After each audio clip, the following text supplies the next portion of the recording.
जी हाँ दोस्तों, एकदम सही सुना आपने।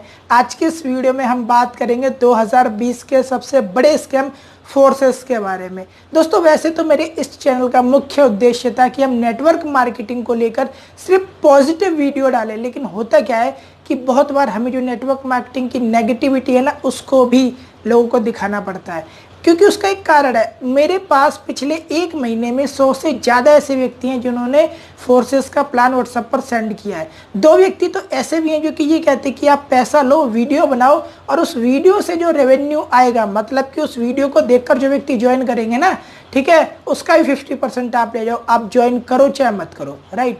तो आज के इस वीडियो में हम ऐसे ही स्कैम के बारे में बात करेंगे, सिर्फ फोर्सेस नहीं, इसके अलावा और भी जितने स्कैम थे जो कि बंद हो चुके हैं या मार्केट में अभी चल रहे हैं, ठीक है, इनकी बात करेंगे कि आपको ऐसे प्लान करने चाहिए या नहीं करने चाहिए, ये प्लान कितने सेफ होते हैं और नेटवर्क मार्केटिंग को क्या वाकई एक पॉजिटिव छवि देते हैं या फिर ये नेटवर्क मार्केटिंग के लिए काले धब्बे का काम करते हैं, राइट।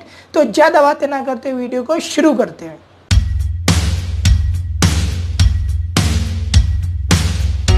दोस्तों, सबसे पहले बात कर लेते हैं कि इस टाइप के प्लान आपको करने चाहिए या फिर नहीं करने चाहिए। देखिए, एक लाइन में क्लियर कर दूं, इस तरीके के जितने भी प्लान है, ROI बेस या फिर इन्वेस्टमेंट बेस या वो प्लान जो कि भविष्य में आपको बेहतर रिटर्न देने की बात करते हैं, ठीक है, ऐसे कोई भी प्लान नेटवर्क मार्केटिंग की गाइडलाइन में नहीं आते। As per ministry of consumer affairs ये सभी प्लान फेक है, फ्रॉड है, इलीगल है, अनएथिकल है।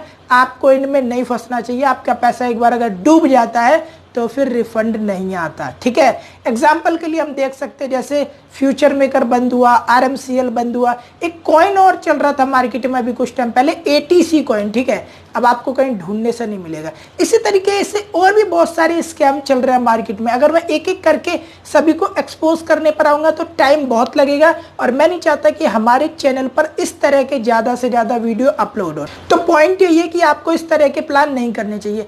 अब सवाल ये आता है कि इस तरीके के प्लान मार्केट में आए कैसे। असल में सभी की शुरुआत होती है क्रिप्टो करेंसी, ब्लॉकचेन टेक्नोलॉजी के थ्रू। जब से क्रिप्टो करेंसी का अस्तित्व आया मार्केट में, जब से लोगों ने ये शब्द सुना ब्लॉकचेन टेक्नोलॉजी, अब लोगों को पता तो है नहीं, ठीक है, और ये अवेयरनेस नहीं है ना, यही सबसे बड़ी प्रॉब्लम है कि आज के टाइम में कोई भी ऐरा गहरा नत्थु गहरा आता है, मुंह उठा के अपने कुछ कॉइन बनाता है, मार्केट में सर्कुलेट करता है, लोग इन्वेस्टमेंट करते हैं, पैसा लगाते हैं और कुछ टाइम के बाद वो व्यक्ति रातों रात फरार हो जाता है, ठीक है। अब अगर हम गवर्नमेंट की माने तो गवर्नमेंट कहती है कि ना तो ये नेटवर्क मार्केटिंग का पार्ट है, ठीक है, और ना ही अभी इसको हमने टोटली इंडिया में लीगल किया। कुछ व्यक्ति कहते हैं कि हाँ नहीं क्रिप्टो करेंसी इंडिया में लीगल है। हम कहते हैं ठीक है, आप इन्वेस्टमेंट कर सकते हैं, लेकिन क्रिप्टो करेंसी लीगल है।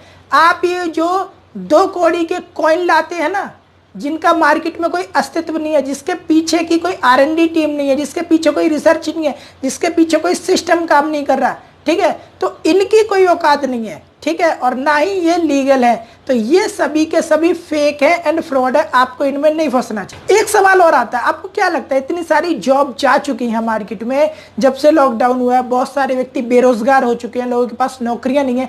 अगर वाकई इस सिस्टम से इतना बेहतर रिटर्न आ सकता तो सरकार ये जो लोन बांटती है, जो लोगों को कहती है कि आप ज़्यादा से ज़्यादा व्यापार करें, आप नौकरियां ले मत, लोगों को नौकरियों पर रखें, है ना, आपको क्या लगता है कि सरकार ऐसा नहीं कर सकती थी कि इस प्लान को ही प्रमोट करने लगे? और आपको क्या लगता है कि गवर्नमेंट की नज़र में ऐसे प्लान नहीं आते?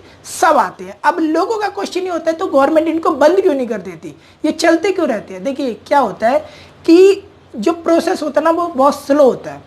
गवर्नमेंट की नज़र में जब ऐसे प्लान आते हैं, इन पर कंप्लेंट होती है, तो नो डाउट ऐसे प्लान बंद भी होते हैं।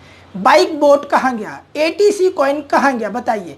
ऐसी मैं एग्जांपल लूंगा, स्पीक एशिया कहाँ गया, सोशल ट्रेड कहाँ गया, ठीक है। आज के समय में एक और कंपनी चल रही है जो $20-30 की ज्वाइनिंग करती है। एक वीडियो था छोटा सा, मैंने बनाकर डाला था, उस कंपनी के लोगों ने मुझे यहाँ तक की धमकी दी कि हम CBI के व्यक्ति हैं।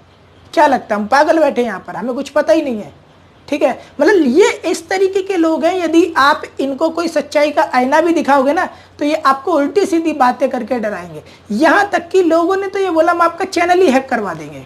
सो दोस्तों फाइनली डिसीजन ये निकल कर आता है कि इस तरीके के जितने भी स्कैम है आपको इनमें नहीं फंसना है। अगर आपको नेटवर्क मार्केटिंग करनी है, आप कंपनी कोई भी करें, आप स्वतंत्र है। हम नहीं कहते कि आप उस कंपनी में करें जिसमें हम काम करते हैं, सब बिल्कुल भी नहीं। आप किसी भी प्रोडक्ट बेस्ड जेन्युइन कंपनी को पकड़े जिसका भविष्य आपको शानदार दिखता हो, ठीक है। आप उस कंपनी में काम करिए और नो डाउट आपका भविष्य भी उज्जवल बनेगा।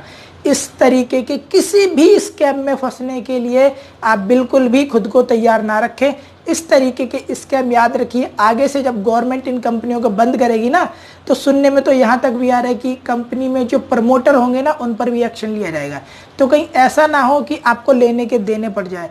नेटवर्क मार्केटिंग में 90% वो व्यक्ति आता है जो मिडिल क्लास होता है। मिडिल क्लास व्यक्ति एक बार यदि कोर्ट कचहरी के चक्कर में पड़ा ना तो फिर उसकी ज़िंदगी बर्बाद हो जाती है।